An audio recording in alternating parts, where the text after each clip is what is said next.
علی صاحب، کیسا لگا کہ پہلے جب تیل کی قیمتوں میں اضافہ ہوتا تھا تو برداشت نہیں ہوتی تھی اور کہا یہ جا رہا تھا کہ اسحاق ڈار صاحب آئیں گے تو تمام معاملات ٹھیک ہو جائیں گے، لوگوں کی پریشانیاں دور ہو جائیں گی، معیشت جو ہے وہ صحیح رخ پر چل پڑے گی؟ تو کچھ اس پہ ذرا کمنٹ کریں گے کہ یہ تو بہت ہی مشکل ڈیسیژن تھا لیکن ملک کے مفاد میں یہ ڈیسیژن لیا گیا، یہ اسحاق ڈار صاحب کا کہنا تھا۔ جی چترالی صاحب۔ بسم اللہ الرحمن الرحیم۔ دیکھیں جی، یہ حقیقت ہے کہ ان لوگوں نے جو لوگوں کے ساتھ وعدے کیے تھے اور جب پی ٹی آئی کی حکومت تھی انہوں نے مظاہرے کیے، انہوں نے روڈ بلاک کیے، انہوں نے دھرنے دیے، انہوں نے بار بار یہ کہا کہ مہنگائی ہے اور عوام جو ہے اس کی قوت خرید سے چیزیں باہر ہو رہی ہیں، غربت میں اضافہ ہو رہا ہے، یہ باتیں یہ کرتے تھے۔ جب خود اقتدار میں آئے تو یہ آئی ایم ایف کے بالکل غلام ابن غلام بن گئے۔ آئی ایم ایف جو ان کو ڈائریکشن دیتی ہے اس کے مطابق یہ 100% نہیں بلکہ 200% عمل کرنا شروع کر دیا ہے۔ دیکھیں اس وقت صورتحال یہ ہے کہ غریب عوام وہ جائے تو جائے کہاں، مطالبہ کرے تو کس سے مطالبہ کرے اور جلوس نکالے تو کس سے وہ اپنا حق مانگ لے۔ صورتحال اس وقت یہ ہے کہ حکومت نہ ہونے کے برابر ہے اور اس وقت حکومت کی ریٹ مارکیٹوں پر نہیں ہے، حکومت کی ریٹ جو ہے اداروں پر نہیں ہے، حکومت کی ریٹ قومی اسمبلی کے اندر بھی نہیں ہے۔ یہاں تک صورتحال انتہائی مخدوش ہے۔ اب صورتحال یہ ہے کہ جو انہوں نے پیٹرولیم مصنوعات کی قیمتیں بڑھائی ہیں، یہ حقیقت ہے۔ ایک تو خودکش حملہ ہوا وہاں باجوڑ میں اور یہ پی ڈی ایم حکومت کی طرف سے کراچی سے لے کر چترال تک 25 کروڑ عوام پر یہ پیٹرول بم پھینکا گیا ہے، جس کے ضد میں مزید کروڑوں لوگ آئیں گے اور غربت کے لکیر کے نیچے زندگی گزارنے پر مجبور ہوں گے، جبکہ اس وقت صورتحال یہ ہے کہ کروڑوں لوگ وہ غربت کے نیچے زندگی گزارنے پر مجبور ہیں اور وہ لوگ جو ہیں وہ روزمرہ کے اشیاء خریدنے سے قاصر ہیں، بلکہ یہاں تک صورتحال پہنچ گئی ہے کہ لوگ اپنے بچوں کو پہلے دریا میں پھینک دیتے ہیں، اس کے بعد خودکشی کر لیتے ہیں، لوگ اپنے گردوں کو بیچتے ہیں، لوگ اپنے بچیوں کو اب بیچنا شروع کر دیں گے، بے حیائی ملک میں عام ہوگی، ڈاکہ عام ہوگا اور چوریاں جو ہیں وہ عام ہوں گی، اسٹریٹ کرائم جو ہے وہ بڑھتی چلی جائیں گی اور وہ علاقے بھی جہاں چوریاں نہ ہونے کے برابر تھے، ڈاکے نہ ہونے کے برابر تھے، اب اس میں اتنا اضافہ ہوگا کہ آپ تصور بھی نہیں کر سکیں گے۔ تو اس صورتحال میں مزید 20 روپے پیٹرولیم مصنوعات کے فی لیٹر پہ اضافہ کرنا یہ عوام کے زخموں پر نمک پاشی ہے اور عوام کو بیوقوف بنانا ہے اور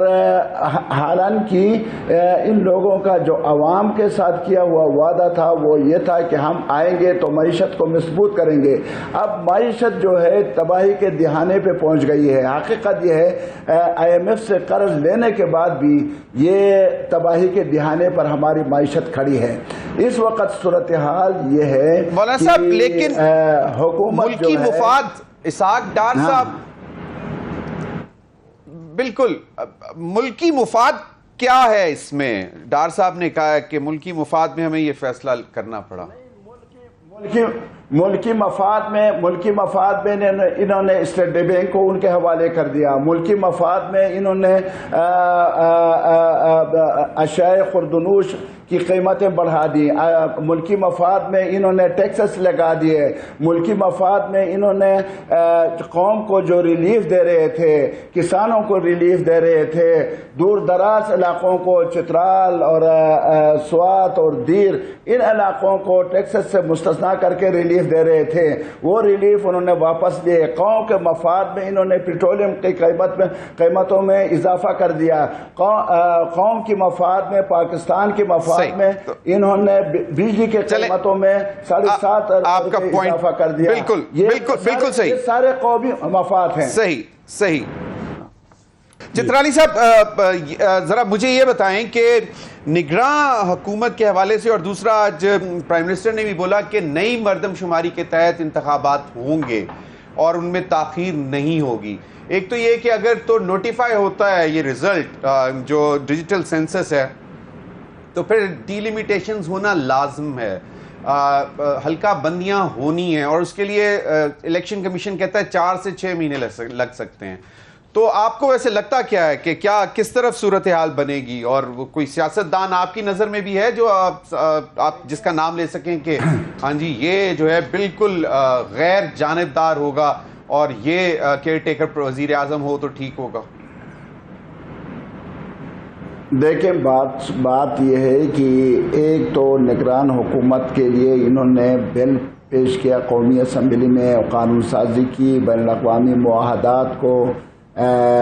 زندہ رکھنے کے لیے بہانہ یہ بنایا گیا، اختیارات ان کو مالیاتی طور پر دیے گئے،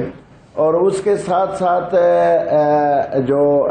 اسمبلی کی یعنی اپنی مدت پورے کرنے سے 2 دن یا 3 دن پہلے اس کو تحلیل کرنے کی جو ایڈوائس بھیج رہے ہیں، ان چیزوں سے یہی پتہ چلتا ہے کہ یہ جلد الیکشن کرنا نہیں چاہتے اور یہ عوام کے پاس نہیں جا سکتے. دیکھیں انہوں نے جو عوام کے ساتھ جو کچھ کیا، عوام کے زخموں پر جو انہوں نے نمک پاشی کی،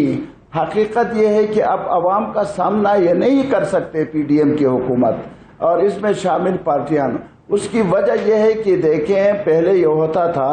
کہ جب کسی سیاستدان کے خلاف عوام کو احتجاج کرتے تو وہ چپل پھینک دیتے یا انڈے پھینک دیتے یا ٹماٹر پھینک دیتے.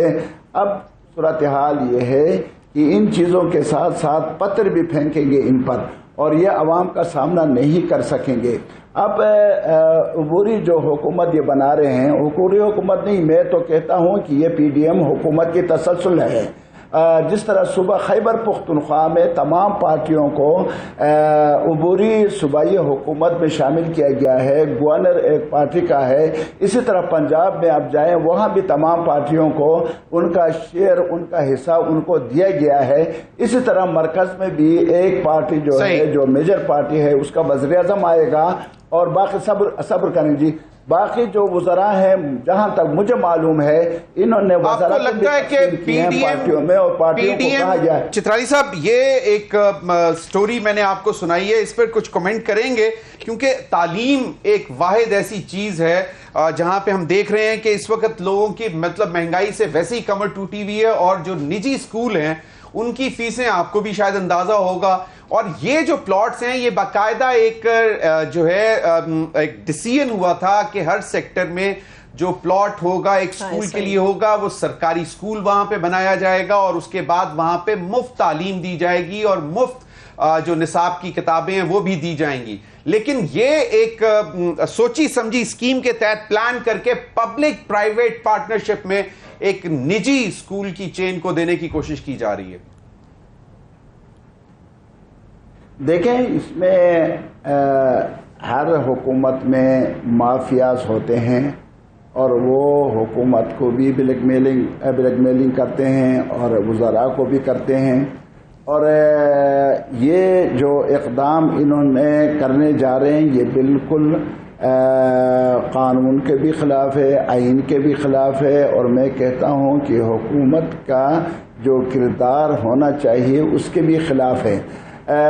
تعلیم اور صحت یہ 2 بنیادی چیزیں ہیں جو حکومت کی طرف سے عوام کو مہیا کیا جانا ہے، لیکن اگر حکومت اس سے پہلے تو ہی اختیار کرتی ہے اور ایک جگہ جو ہے جو سرکاری اسکول کے لیے مختص ہے اس کو پرائیویٹ پارٹنرشپ کے ذریعے سے ان کو دے دیتی ہے، میرے خیال میں یہ نااہلی کی انتہا ہے.